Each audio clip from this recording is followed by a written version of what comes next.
You're sitting in your car after work, engine still running, and you open your investment app. Not because anything exciting happened, just because it's been a few months and you feel like you should. The number staring back at you is $187,000. You've been doing this for 8 years. You've said no to things. You've made the boring choices. You've watched friends upgrade their apartments and lease new SUVs while you just kept contributing. And somehow, $187,000 still doesn't feel like anything. So you close the app, go inside, and quietly wonder if you're ever actually going to get there. My name is Nico, and today we're going to talk about the one investment milestone that changes everything, and almost nobody knows it exists. Not the first $100,000, not the $500,000, not even the $1 million mark everyone obsesses over. Today we're talking about the $250,000 milestone. And by the time we're done, you're going to look at your financial journey in a completely different way. If this is your first time here, welcome. And if you get something out of this video, a quick thumbs up helps more people find it. Takes literally 2 seconds. Alright, let's start with some real context, because you need to understand where most people actually stand. According to Federal Reserve data, the median American retirement account sits around $87,000. The median, meaning half the country has less than that saved for retirement right now. If you're in your 30s or early 40s with 6 figures invested, you are already performing significantly better than the average. But here's the brutal truth nobody prepares you for. You can do everything right, you can contribute consistently, you can stay patient, and still feel like you're going nowhere. That feeling is real, and it happens because nobody tells you about the specific threshold that changes the entire math. That threshold is $250,000. Let me explain what actually happens at $250,000 that doesn't happen anywhere below it. Assume a 10% average annual return, roughly what the S&P 500 has historically averaged over long rolling periods. At $250,000, your portfolio is generating approximately $25,000 per year just from returns. That's $2,083 a month. That's a part-time salary. That's more than many full-time minimum wage take-home paychecks in most states. And you didn't clock a single extra hour for it. Now consider this. The average American who's actively building their retirement account contributes somewhere between $5,000 and $8,000 a year. Which means at $250,000, your money is generating 3 to 5 times what your contributions are adding. You've crossed a line. You've gone from I'm building wealth to wealth is building itself. And that's the crazy part that nobody tells you about. Here's where it gets really interesting. I want you to think of your investment portfolio like a rocket trying to leave the atmosphere.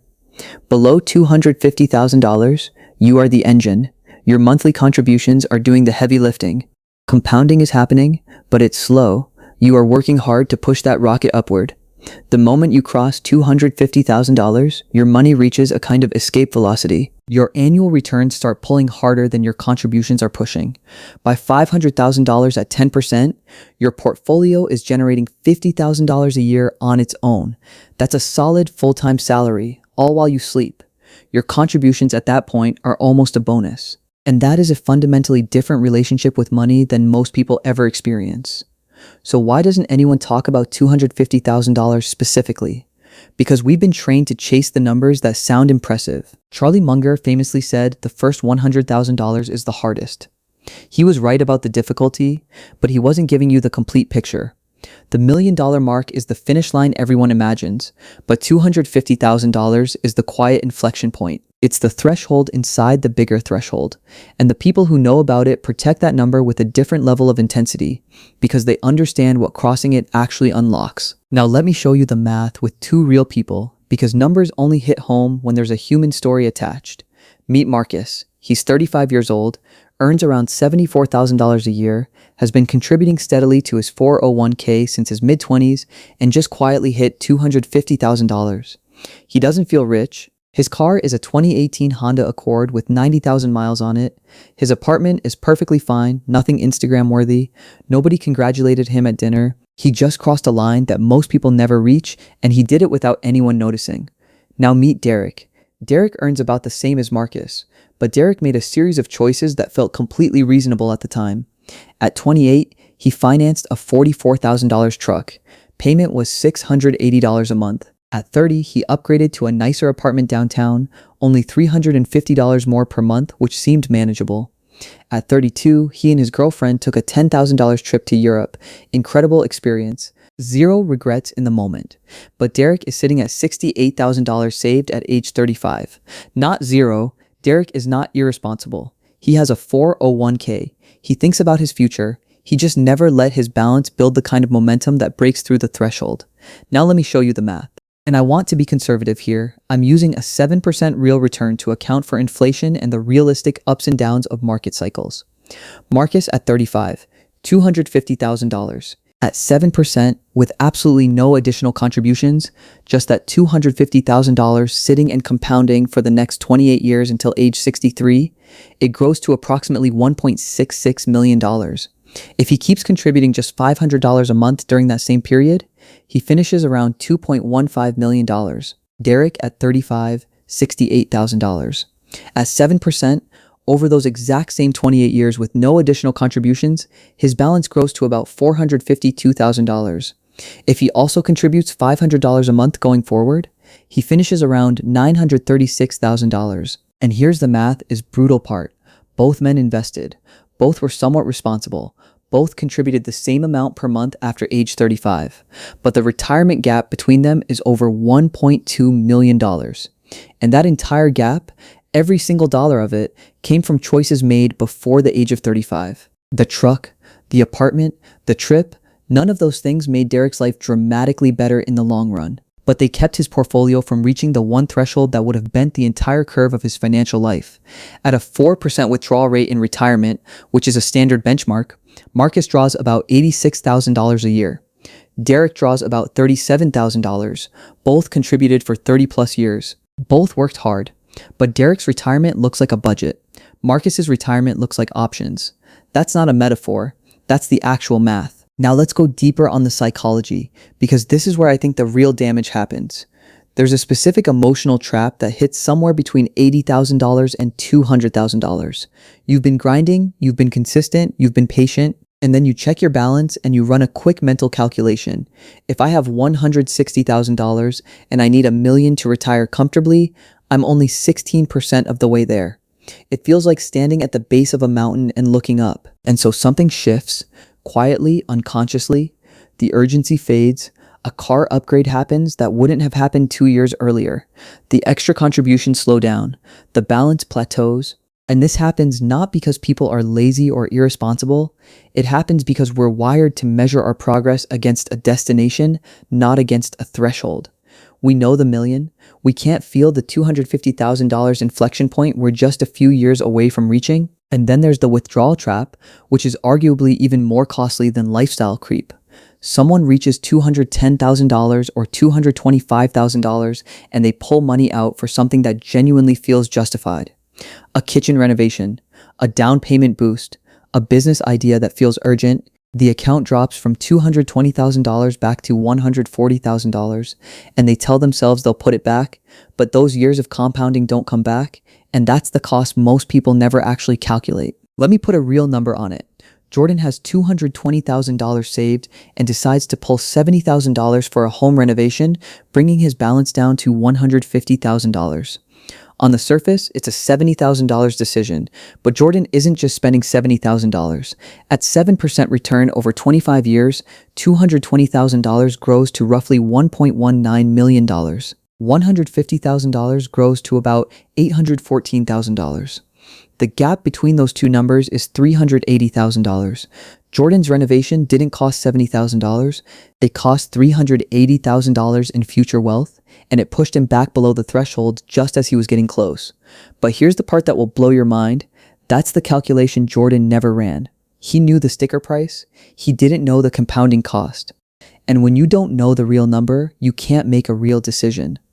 Which brings me to the objection I know is forming in your head right now. Nico, you can't just freeze your money for 30 years and never actually live. And I completely agree. I'm not telling you to never renovate your home or never upgrade your car. What I'm telling you is that most people who make these decisions have never run the full math. They know the $70,000. They've never seen the $380,000. They've never watched what happens when you pull yourself back below the inflection point right when you were about to cross it. Once you run that number, once you actually see it, you might still choose the renovation. That's a valid choice, but you're making it with open eyes, not blind. That's the difference between someone who's financially free and someone who's constantly wondering why they can't get ahead. Now let me bring this all the way home because this is the part one want you to actually feel. Marcus hit $250,000 at 35 and just kept going.